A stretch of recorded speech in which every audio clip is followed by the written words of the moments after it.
Assalamualaikum warahmatullahi wabarakatuh.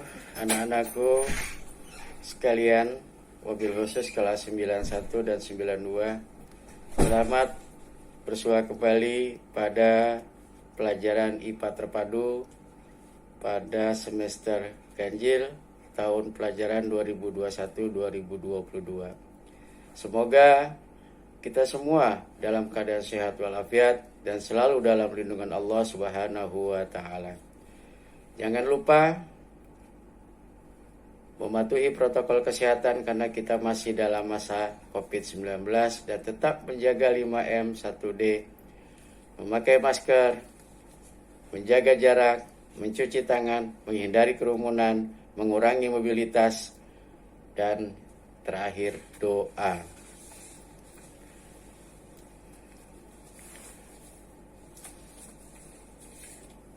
Tetap semangat walau kita belajar masih dari jarak jauh.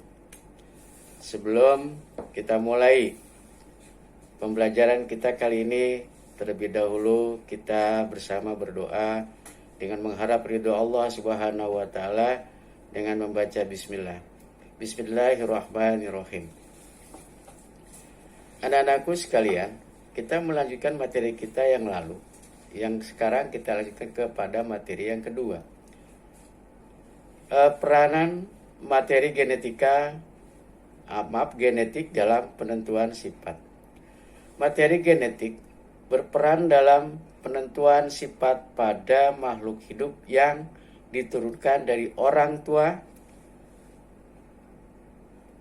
parental kepada keturunannya. Jenis-jenis sifat yang diturunkan tersebut ada yang tidak tampak dan dari luar dan ada yang tampak dari dalam. Dari luar. A. Sifat yang tidak tampak dari luar. Kalian lihat di sini yang tidak tampak diamati secara langsung disebut namanya genotip. Genotip individu dinyatakan dengan simbol huruf. Nah, setiap huruf mengekspresikan sifat tertentu. Simbol genotip menggunakan huruf besar dan huruf kecil. Huruf besar menunjukkan sifat dominan, adapun huruf kecil menunjukkan sifat resesif. Nah, sebagai contoh genotip pada T besar, T kecil yang tersusun atas gen T pengatur sifat lidah mampu menggulung, dan gen T kecil pengatur sifat lidah tidak mampu menggulung.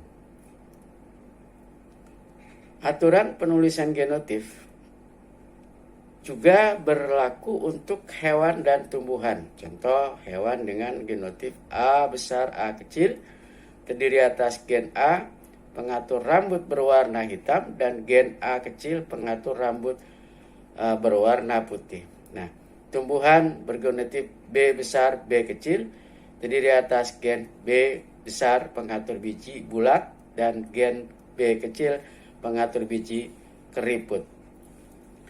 Sifat dominan ditentukan oleh gen dominan. Gen dominan bersifat menutupi gen pasangannya. Sebaliknya, sifat resesif ditentukan oleh gen resesif. Gen resesif bersifat ditutupi oleh gen pasangannya. Nah, akibatnya sifat yang resesif tidak akan muncul jika berpasangan dengan gen dominan. Nah, variasi atau bentuk alternatif dari suatu gen, dalam hal ini gen dominan dan gen resesif, disebut alel. Gen resesif akan muncul jika berpasangan dengan gen resesif juga. Yang B, sifat yang tampak dari luar. Sifat yang tampak dari luar ini disebut namanya fenotip. Sifat ini dapat diamati secara langsung. Nah, fenotip merupakan perpaduan dari genotip dengan lingkungan. Dua individu yang berfenotip sama belum tentu memiliki genotip yang sama pula. Contoh, lidah menggulung pada manusia, warna rambut pada tikus, dan kucing serta warna bunga pada tumbuhan. Nah, kalian sudah mengetahui bahwa materi genetik berperan penting dalam pewarisan sifat dari orang tua kepada keturunannya. Selain itu, kalian juga dapat mengetahui sifat-sifat yang diturunkan oleh orang tua kepadamu. Nah, kalian nanti simak ya dari diri kalian. Apa saja sifat-sifat yang diturunkan oleh orang tua kepada anaknya. Nah, ini kita diminta untuk melakukan beberapa kegiatan. Nanti kalian coba ya, kamu keturunan siapa dan lain sebagainya. Nah, untuk selanjutnya kalian coba dulu uji kompetensi 1 pada halaman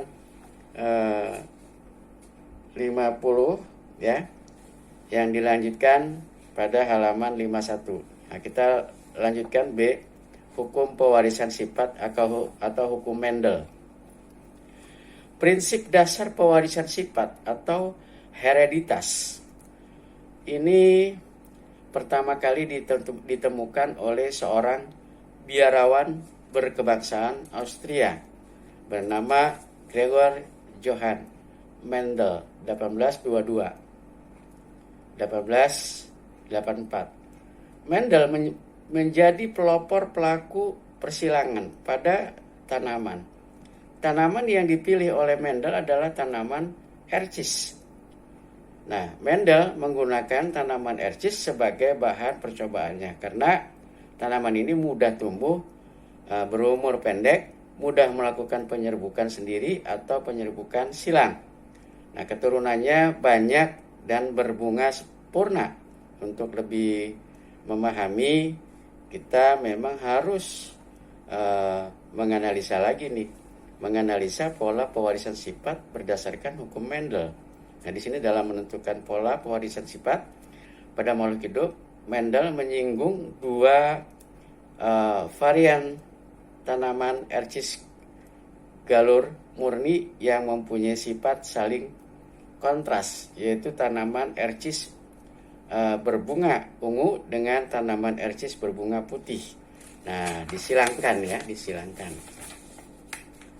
Nah, di situ ada gambar bunga ungu dan bunga putih, ada gambar 36. Nah, ini persilangan tanaman ercis yang berbunga ungu dengan tanaman ercis yang berbunga putih. Kalian simak, nggak usah terburu-buru. Nah, berdasarkan dari hasil kegiatan tersebut, kalian telah mengetahui hasil persilangan dengan satu sifat beda pada tanaman ercis yang dilakukan oleh Mendel. Sekarang kita simak uraian berikut mengenai proses pewarisan sifat menurut hukum Mendel. Proses pewarisan sifat berlangsung saat makhluk hidup melakukan reproduksi. Saat reproduksi berlangsung, terjadi peleburan antara gamet jantan dan gamet betina. Nah, kalian lihat ini pola pewarisan sifat dapat dilihat dalam diagram di bawah. Kalian lihat sama plus contohnya. Perlahan-lahan kalian simak. Nah, pada persilangan tersebut ini diketahui bahwa CC dan CC kecil merupakan contoh individu bergenotip homozigot, yaitu genotip dengan 2 alel yang identik. Itu ya. Yang selanjutnya, berdasarkan hukum Mendel tadi, kita teruskan persilangan monohibrid. Jadi hukum Mendel ini persilangan monohibrid berarti persilangan yang dilakukan pada kedua induk yang mempunyai satu sifat beda. Dalam percobaannya, Mendel melakukan persilangan monohibrid pada tanaman ercis berbatang tinggi TT besar dengan tanaman ercis berbatang pendek TT kecil. Nah, pada persilangan tersebut menunjukkan T bersifat dominan terhadap T kecil. Dengan demikian diperoleh keturunan F1-nya berupa keturunan F2 dengan perbandingan fenotip berbatang tinggi. Nah, berbatang pendek 3 berbanding 1. Nah, persilangan tersebut dapat disebut sebagai persilangan monohibrid dominan penuh. Nah, berdasarkan hasil persilangan tersebut, Mendel menyimpulkan bahwa pada pembentukan gamet pasangan-pasangan gen sealel saling berpisah kesimpulan ini dikenal sebagai hukum 1 Mendel.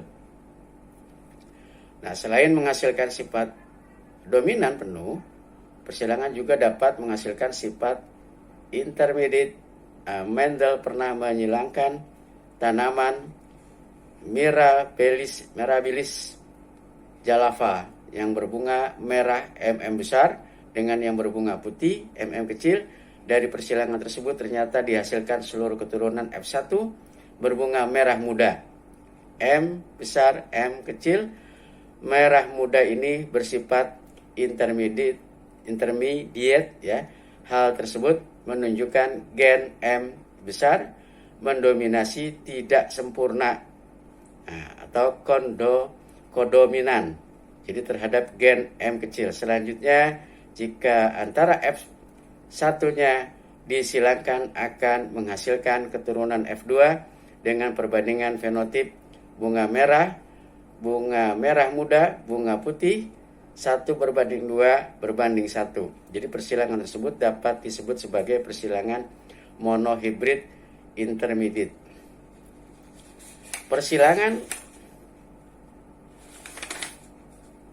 dihibrid atau hukum Mendel 2. Nah, di sini dilakukan pada kedua induk yang mempunyai dua sifat beda.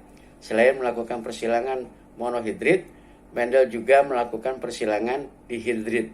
Dalam percobaannya, Mendel penyilangan tanaman ercis berbatang tinggi bunga ungu dengan tanaman ercis batang pendek bunga putih. Jadi semua F1-nya berupa tanaman ercis batang tinggi bunga ungu. Setelah itu keturunan F1 disilakan dengan sesamanya sehingga menghasilkan rasio fenotip F2-nya yaitu batang tinggi bunga ungu, batang tinggi bunga putih, batang pendek bunga ungu, batang pendek bunga putih, atau perbandingannya 9:3 berbanding 1. Ini berdasarkan hasil persilangan tersebut. Nah, Mendel menyimpulkan bahwa setiap gen dapat berpasangan secara bebas dengan gen lain. Kesimpulan ini dikenal sebagai hukum 2 Mendel. Jadi berdasarkan uraian tersebut, kalian telah mengetahui tentang persilangan monohibrid dan dihibrid. Jadi berdasarkan hukum Mendel, untuk lebih memahami, memang kalian banyak melihat lagi, pindailah QR kode di samping. Kalian simak ya. Nah, di sini ada praktek persilangan monohibrid dominan penuh. Ya, sering dilakukan oleh percobaan-percobaan. Di bawah juga ada gambar kelinci untuk mengidentifikasi perkawinan pada kelinci. Cuma untuk lebih jauhnya kalian berulang-ulang kalian simak kelinci putih, kelinci warna putih, warna merah, warna hitam dan lain sebagainya. Ini nanti hasilnya seperti apa. Nah, sekarang kalian lanjutkan lagi uji kompetensi 2-nya. Nah, mungkin kita akhiri dulu. Nanti C pada pewarisan sifat pada manusia dan penerapan pewarisan sifat pada pewarisan sifatnya. Jadi sekian dulu untuk kali ini. Kurang lebihnya saya mohon maaf. Mungkin penjelasannya ada yang masih kurang jelas. Kalian ulang-ulang lagi materi pada IPA kali ini. Sekian, selamat belajar, jaga kesehatan, tetap semangat, jangan tidak semangat ya. Sekian, billahi taufiq wal hidayah. Wassalamualaikum warahmatullahi wabarakatuh.